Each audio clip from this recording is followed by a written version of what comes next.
black and blue, and without any provocation, they got startled and threatened. They are holding BJP flags in their bike and also in their car. Why they are using it? Because when they are using the flag, that and I am the president of that organization, I will tell you that there are a lot of fake journalists and who are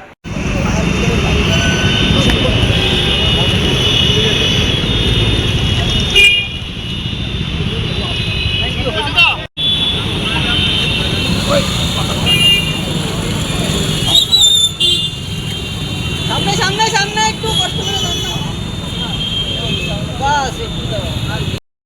যে গতকাল রাত্র গভীর রাত 1টা থেকে 1:30টার মধ্যে আমাদের 5-6 জন সাংবাদিক যখন তাদের পেশাগত কাজে পূর্ব বা থানা পুলিশ স্টেশনের দিকে যাচ্ছিল, হঠাৎ করে একটা গাড়িতে করে কিছু হুলিগানস এবং কয়েকজন বাইকেও ছিল, এরা হঠাৎ করে ওদেরকে মাঝপথে থামায় এবং এদের উপরে হঠাৎ করে উইদাউট এনি প্রভোকেশন ওদেরকে আক্রমণ করে বসে। আমাদের ওখানে প্রসেনজিৎ, মিহিরলাল সরকার, প্রণব শীল, এরা এ রাজ্যের রিনাউন্ড সাংবাদিক, এদের সঙ্গে জুনিয়র সাংবাদিকও ছিল আরও 3-4 জন। মানে যতটুকু সম্ভব ওদেরকে মারা হয়েছে, রাস্তায় ফেলে পেটানো হয়েছে, মানে রক্তাক্ত করা হয়েছে। আমাদের সাংবাদিককে আপনার স্ক্যান করতে হয়েছে ওই রাত্রেবেলায়। ওখান থেকে পূর্ব থানাতে এই বিষয়টা যাওয়ার পর পূর্ব থানার পুলিশ এগিয়ে আসে এবং পূর্ব থানার পুলিশ এসে ওরাই একজনকে ধরে রেখেছিল, গাড়ির ড্রাইভারটাকে, বাকিরা পালিয়ে গিয়েছে। ড্রাইভারটাকে ওরা পুলিশের হাতে তুলে দেয় এবং ওকে ডিটেইন করা হয়েছে।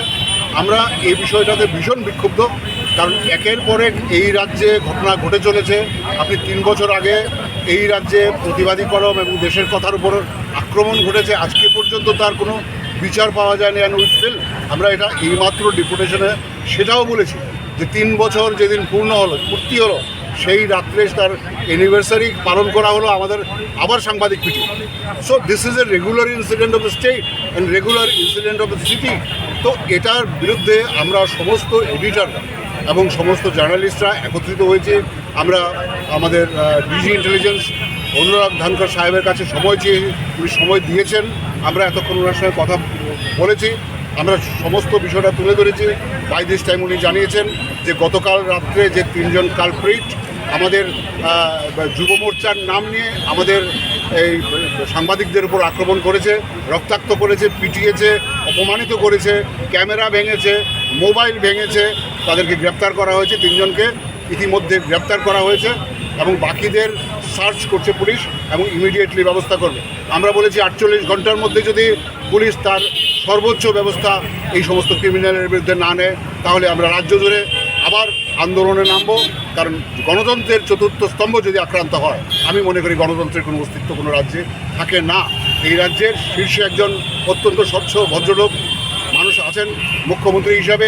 আমরা ওনার কাছে এই আপনাদের মাধ্যম থেকে আবেদন করব, আপনিও দেখুন, আপনি বলুন, পুলিশকে বলুন এবং অন্যান্য যে আপনার মেশিনারিজ আছে আইন শৃঙ্খলা রক্ষার জন্য তাকে তৎপর করুন, যাতে করে এই সমস্ত আসামিরা শুধু সাংবাদিকদের উপর নয়, সামনে একটা পুজো আসছে, রাস্তাঘাটে সর্বত্র যাতে আইন শৃঙ্খলা বজায় রাখে এবং যাতে কোনো মানুষ অপমানিত না হয় এই ব্যাপারে সতর্ক থাকে। আমরা এই আবেদন রেখেছি।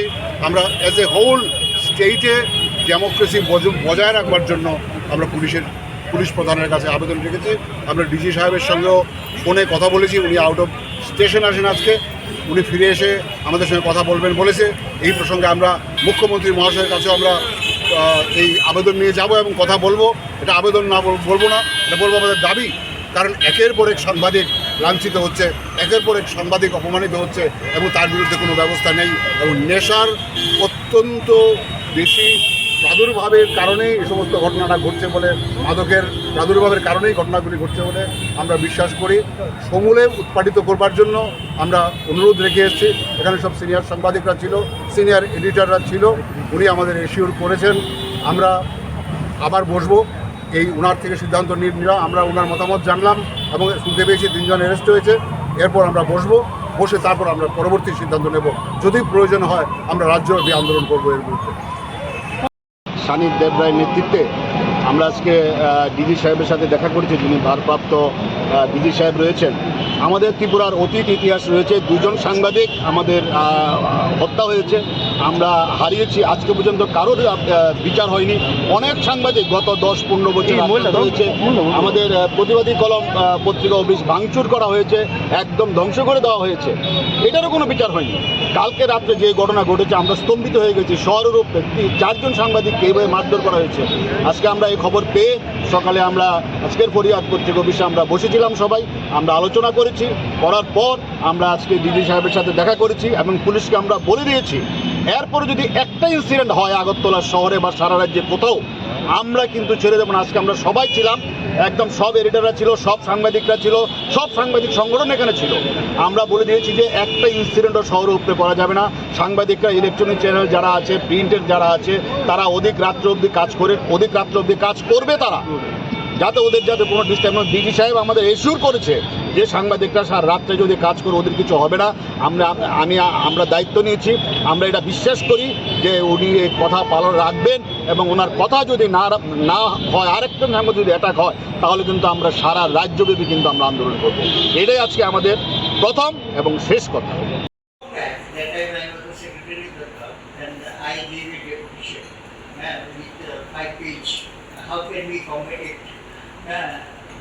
With that is. So, but since that Orindam Nath was the SP traffic, now he has retired.